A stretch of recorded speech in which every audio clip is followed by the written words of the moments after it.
राष्ट्रपति रामनाथ कोविंद को इसका अध्यक्ष बनाने की घोषणा पहले ही की जा चुकी थी। अब सरकार ने इस कमेटी के बाकी सदस्यों का नाम भी फाइनल कर दिया है, जिसमें कई दिग्गजों को जगह दी गई है। यह कमेटी देश में एक साथ तमाम चुनाव कराने की संभावनाएं तलाशेगी और फिर उसकी सिफारिश सरकार को सौंपेगी। ये मौजूदा संवैधानिक ढांचे में तो संभव नहीं है।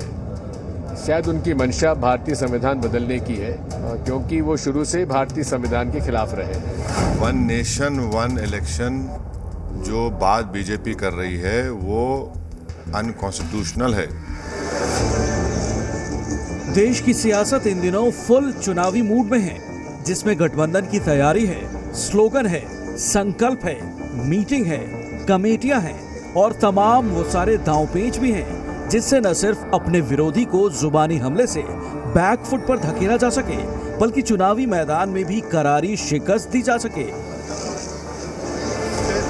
तो कमेटी रचा है, इतना घबराने का क्या जरूरत है। इसका कमेटी का रिपोर्ट आएगा, कमेटी का रिपोर्ट पब्लिक डोमेन में चर्चा होगा। ये मुझे लगता है एक षड्यंत्र है चुनाव आगे ढकलने के लिए। ये लोग चुनाव ही नहीं लेना चाहते।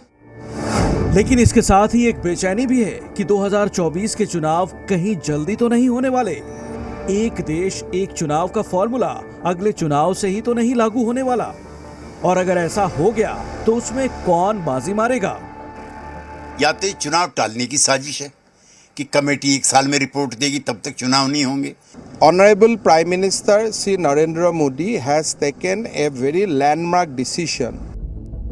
इंडिया गठबंधन के मुंबई मीटिंग पर एक देश एक चुनाव का साया हर पल मंडराता रहा, क्योंकि संसद के विशेष सत्र के ऐलान के साथ ही इसे लेकर तरह तरह की अटकलें लगाई जा रही थी।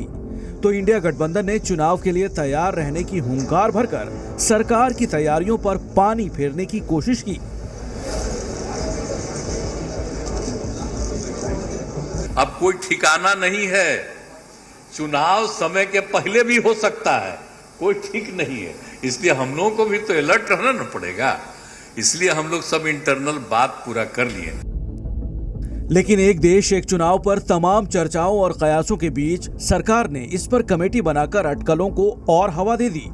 पूर्व राष्ट्रपति रामनाथ कोविंद को इसका अध्यक्ष बना दिया गया, तो अब इसके मेंबर भी तय कर दिए गए हैं। अध्यक्ष को मिलाकर इस समिति में कुल 8 सदस्य हैं। इस कमेटी में गृह मंत्री अमित शाह के अलावा लोकसभा में कांग्रेस संसदीय दल के नेता अधीर रंजन चौधरी को शामिल किया गया है। इनके अलावा 15वें वित्त आयोग के अध्यक्ष रहे एनके सिंह भी कमेटी के मेंबर बनाए गए हैं। कांग्रेस से अलग होकर अलग राजनीतिक दल बनाने वाले गुलाम नबी आजाद भी इसके सदस्य हैं। इनके अलावा लोकसभा के पूर्व महासचिव और संविधान विशेषज्ञ सुभाष कश्यप, वरिष्ठ वकील हरीश साल्वे और पूर्व मुख्य सतर्कता आयुक्त संजय कोठारी को भी बतौर सदस्य इसमें शामिल किया गया है। कमेटी में 2 और दिग्गजों को अहम जगह दी गई है। केंद्रीय कानून मंत्री अर्जुन राम मेघवाल को इस समिति में विशेष आमंत्रित सदस्य के तौर पर रखा गया है, जबकि कानूनी मामले विभाग के सचिव डॉक्टर नितेन चंद्रा को इस समिति का सचिव नियुक्त किया गया है। ये उच्च स्तरीय कमेटी तत्काल प्रभाव से अपना काम शुरू करेगी और जल्द से जल्द अपनी सिफारिशें सरकार को सौंपेंगी, जिसमें एक देश एक चुनाव की चुनौतियों से लेकर तमाम तरह के सुझाव भी शामिल किए जाएंगे। कमेटी का रिपोर्ट पब्लिक डोमेन में चर्चा होगा। अगर पार्लियामेंट में जब आता है, पार्लियामेंट में चर्चा होगा। पार्लियामेंट प्रबुद्ध है, भारत देश का प्रजाप्रभुत्व एकदम मैच्योर्ड है, प्रबुद्ध प्रजाप्रभुत्व है, उसमें चर्चा होगा। इतना घबराने का क्या बात है। इस बीच बिहार के डिप्टी सीएम और आरजेडी नेता तेजस्वी यादव ने केंद्र सरकार की एक देश एक चुनाव की मुहिम पर सवाल उठाया है। उन्होंने इस पर तंज कसते हुए बड़ा दावा भी कर डाला। तो वही चाहते कि देश में लोग कब्जा कर ले, राज्यों को खत्म करके खाली केंद्र रहे, और बाद में बोलेंगे कि one leader, one nation one leader, one nation one party. कहाँ जा रहे हैं, किस रास्ते जा रहे हैं? वन नेशन वन रिलीजन, ये सब बेकार की बातें है ना। ये तो हिंदुस्तान को बर्बाद किया जा, संविधान को खत्म करने का प्रयास किया जा रहा है।